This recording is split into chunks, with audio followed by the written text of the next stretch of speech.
Bonjour mes amis, que Dieu vous bénisse tous avec sa parole, la parole de Dieu. Elle est glorieuse, magnifique, grandiose. Elle est la sagesse de Dieu. La parole, les saintes écritures sont la sagesse de Dieu pour les personnes qui ont des oreilles, les personnes qui ont des oreilles pour entendre, parce que tous n'ont pas eu d'oreilles pour entendre la voix de Dieu. Les personnes ont des oreilles pour entendre la voix du monde. Les personnes ont des oreilles pour entendre la voix des artistes, des joueurs, des célébrités, des riches, des puissants, mais n'ont pas eu d'oreilles pour entendre la voix de Dieu, malheureusement. Et à cause de ce manque d'attention vers la parole de Dieu, les personnes souffrent et elles souffrent beaucoup. Et qu'est-ce que Dieu peut faire? Il est Père.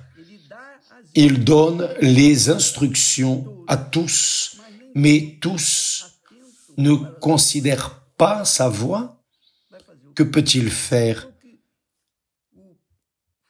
Ce fut l'erreur du prophète Asaph dont nous avons parlé hier. Cet homme de Dieu rempli du Saint-Esprit, parce que les psaumes qu'il a écrits ont été dirigés par le Saint-Esprit, la voix de Dieu. Et il a dit, « Toutefois, mon pied allait fléchir, mes pas étaient sur le point de glisser. » Pourquoi? Pourquoi lui-même, rempli du Saint-Esprit, s'est presque détourné des chemins du Très-Haut? Pourquoi, dirigé par le Saint-Esprit, est-il presque tombé en tentation? Pourquoi?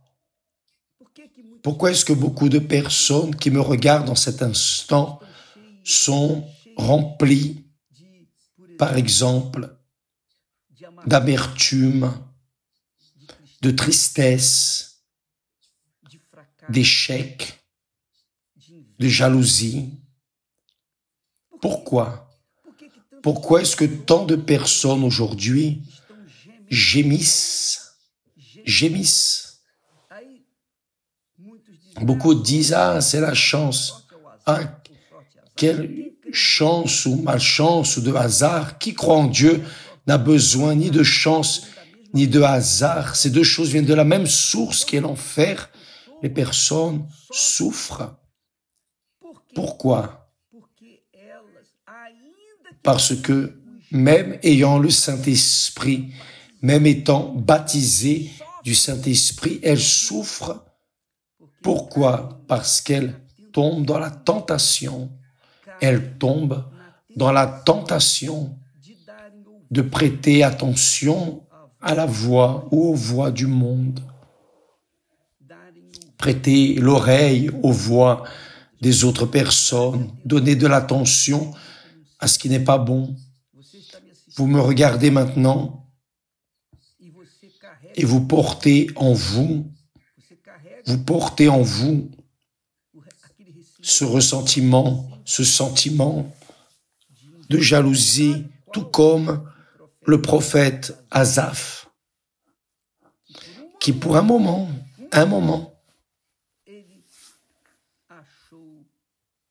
a considéré qu'il était en train de souffrir d'injustice. Je suis de Dieu, je sers Dieu, et je regarde cette personne, elle est riche, Elle ne sert pas Dieu, elle ne craint pas Dieu, elle n'a pas de respect pour Dieu ni pour rien de Dieu, mais elle est riche. Regarde comme elle ostente la richesse, comme elle vit bien. Elle vit une longue vie, c'est-à-dire, voyez que le manque, la faille du péché qui a presque mené le prophète rempli du Saint-Esprit à tomber en tentation, c'est, il a dit, je portais envie aux insensés, les fous, les pécheurs. Je portais envie. Pourquoi portait-il envie aux insensés? Parce que c'est écrit, lui-même dit, en voyant le bonheur des méchants. Mes amis, c'est une attention que nous devons tous avoir. Et j'ai eu pour mon âme. Et c'est pour cela que je vous parle. Je vous parle ce que nous avons appris dans la propre vie, dans la peau. Asaph était de Dieu, mais parce qu'il regardait, admirant le bonheur, la prospérité de ceux qui ne marchaient pas avec Dieu, il disait, comment est-ce possible? Comment est-ce possible? Ce n'est pas correct. Je sers Dieu et je vis ici, dans cette situation limitée, cette petite vie. Et cette personne qui ne sert pas Dieu vit une vie d'ostentation, de prospérité, de richesse, de luxure, etc. Donc, le problème d'Asaph était qu'il a cessé de regarder. Il a cessé de regarder l'autel de Dieu pour regarder l'offrande qui était ce qu'il voyait dans la vie des autres, les injustices qu'il voyait devant lui. Ah, ça c'est injuste. Comment un homme ainsi peut-il être, disons, si aveugle, si idiot, quelqu'un qui n'a aucune crainte envers Dieu, tout va bien pour lui dans la vie. Et moi, qui suis serviteur de Dieu, qui vit dans le modèle de la parole de Dieu, je les vois bien aller avec leurs richesses et leurs péchés, et moi, les choses ne vont pas bien en servant Dieu. Donc, quand l'un de nous cesse d'observer vers soi-même, cesse de regarder l'autel de Dieu, qui est sa parole, la vie réglée, soumise à la volonté de Dieu, quand la personne regarde d'un côté, du mauvais côté de la vie, elle finit par tomber en tentation. Laissez-moi vous dire une chose, le diable, personne plus que le diable, bien sûr Dieu, d'abord Dieu, mais après, personne plus que le diable ne connaît la Bible par cœur. Le diable, c'est toute la parole de Dieu, par cœur.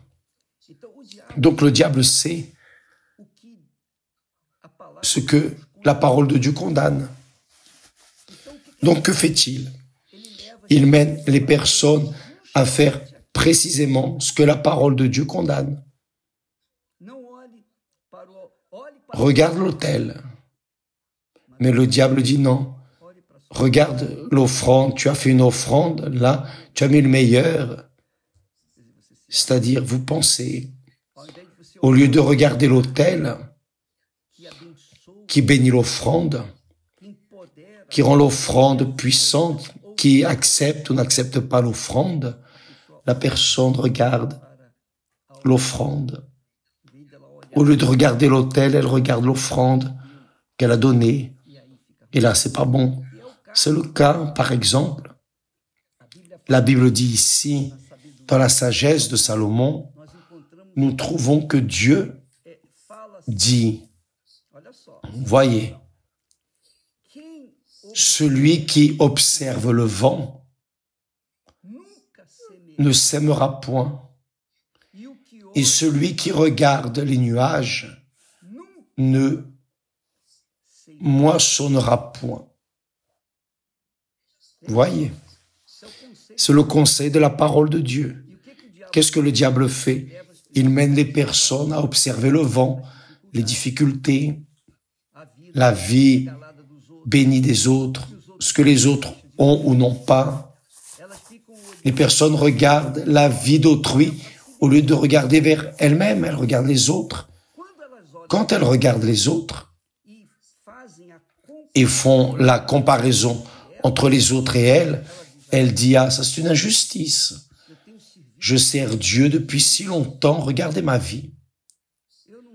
Je ne sors pas de cette vie médiocre. » Et elle pense encore que la vie est médiocre. Elle oublie que la plus grande richesse est en elle. C'est la paix de Dieu, la certitude, l'assurance que son âme est bien avec Dieu, sa conscience pure envers Dieu. Elle vit là en paix avec elle-même et surtout avec Dieu. Et elle ne valorise pas cela, elle regarde la vie des autres. Elle regarde les autres qui ont ou qui n'ont pas, et sa vie commence évidemment à s'enfoncer. Et c'est ainsi que le texte sacré, une parole si simple mais si puissante. Celui qui observe le vent ne sèmera point, qui regarde les nuages ne moissonnera point. Que s'est-il passé avec le prophète Asaph? Mon pied allait fléchir, mais pas été sur le point de glisser, car je portais envie aux insensés en voyant. Que faisait-il? Il regardait le bonheur des méchants. Beaucoup de personnes vont en enfer, de bonnes personnes, des personnes qui ont vécu dans la foi pendant un temps, mais qui ont perdu la vision, ont cessé de regarder l'autel pour regarder les autres, la vie d'autrui. Là, la jalousie est entrée, sont venues les pensées de servir, d'être victime d'injustice. Je sers Dieu, regardez ma vie, c'est pas ça. Peut-être que vous qui m'écoutez maintenant, vous me voyez maintenant, vous êtes en train de vous auto-évaluer et vous regardez la voisine. Le voisin a acheté une nouvelle voiture, la voisine a peint sa maison, la voisine regarde, elle a un nouveau vêtement. Arrive le jour de Noël, le jour de fête, elle met des vêtements neufs et moi je continue avec ce vêtement simple. Vous regardez le vêtement de la voisine, c'est parce que vous allez déjà mal, vos yeux sont déjà déviés de l'autel. Vous prêtez attention, vous observez le vent, vous regardez les choses physiques, matérielles, qui sont passagères, tout reste là. Richesse, luxe, vanité, tout reste là. Voyez le reportage que nous avons mis, quand les personnes après, qui sont découvertes après avoir été enterrées, c'était des artistes, des personnes belles, riches, puissantes, des rois, des esclaves. Ils étaient tout, mais aujourd'hui, ils sont voués juste à un mont d'ossements secs. Pourquoi? Pourquoi? Cela montre que les personnes, lorsqu'elles ne prêtent pas attention à la parole de Dieu, évidemment, elles tendent à regarder ou à prêter l'attention aux autres. Vous voulez savoir l'opinion des autres, de l'influenceur. Vous entrez sur Internet pour voir les choses qui arrivent, la mode, le diable est le seigneur de la mode. Vous saviez ça? Le diable est le seigneur, le maître de la mode. C'est lui qui produit la mode. Et les personnes suivent la mode indépendamment si elles ont ou non la condition. Elles suivent la mode car le diable veut attirer l'attention pour les choses de ce monde. Et les personnes à la recherche de ces choses courent après le vent, courent après le vent.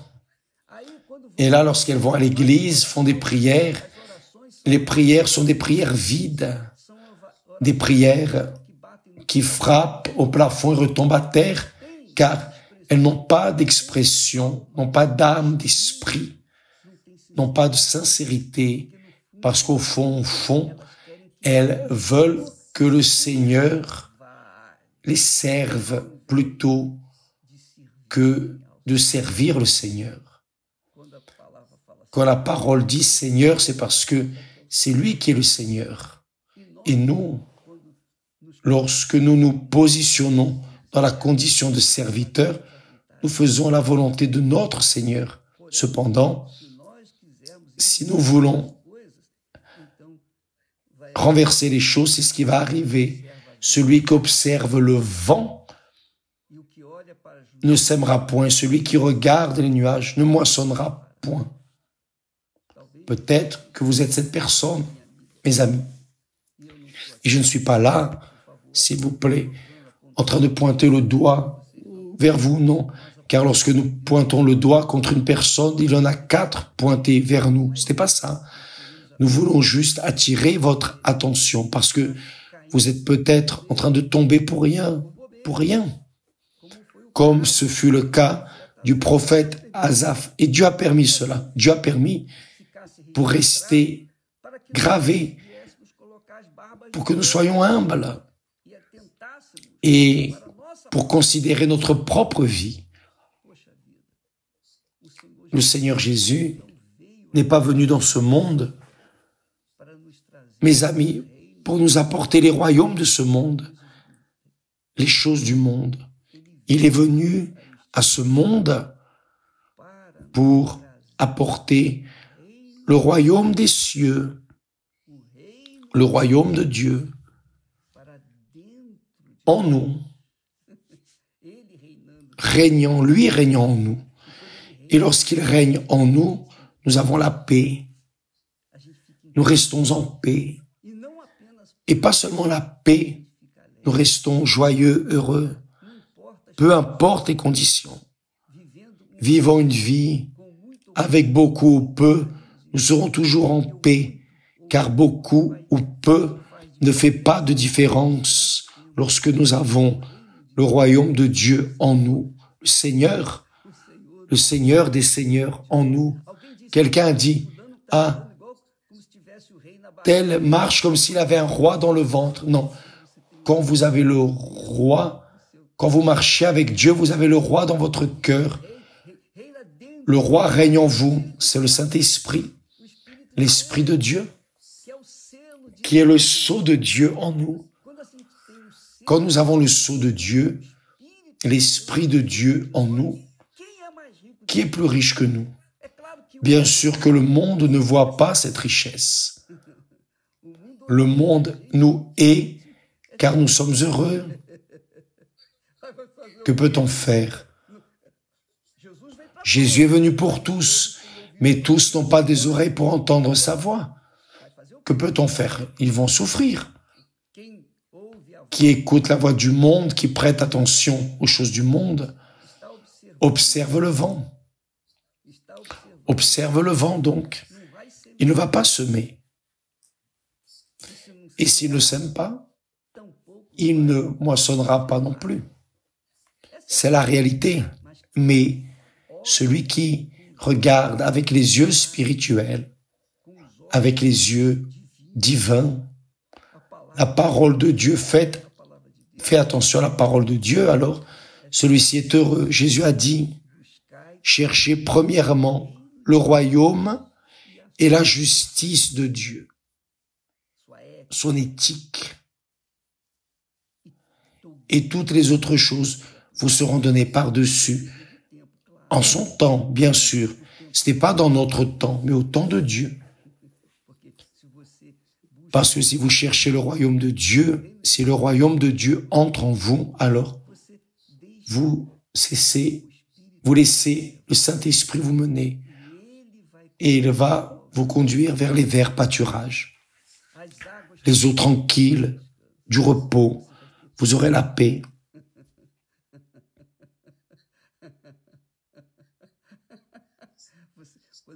Quand nous avons la paix, nous sommes heureux. Naturellement, même pas besoin d'écouter de blagues. On est heureux avec la joie que l'Esprit de Dieu donne. Et c'est ce que Dieu veut pour vous. Il veut que vous soyez heureux. Mais le bonheur, c'était pas marcher dans la mode du monde, non. Le bonheur, c'est le roi du royaume des cieux, gouvernant votre vie dès maintenant et pour toujours. Dieu veut faire ça. Il ne vous reste qu'à accepter, vous soumettre, obéir ou non. C'est vous qui devez décider de vous-même.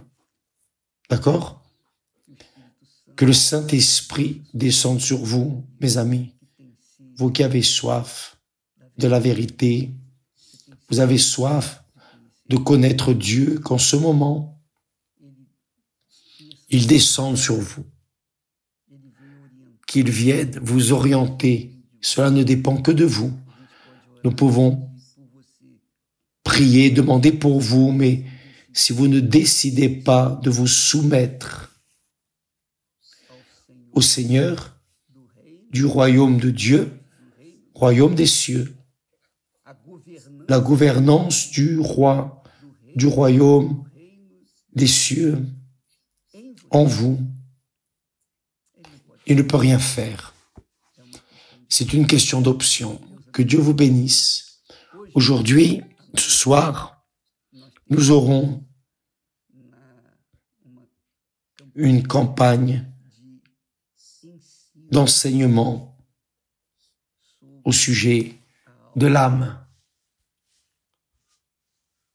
L'âme.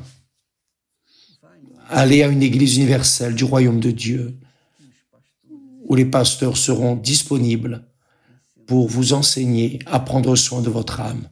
Que Dieu vous bénisse tous et à demain au nom du Seigneur Jésus. Amen. Grâce à Dieu.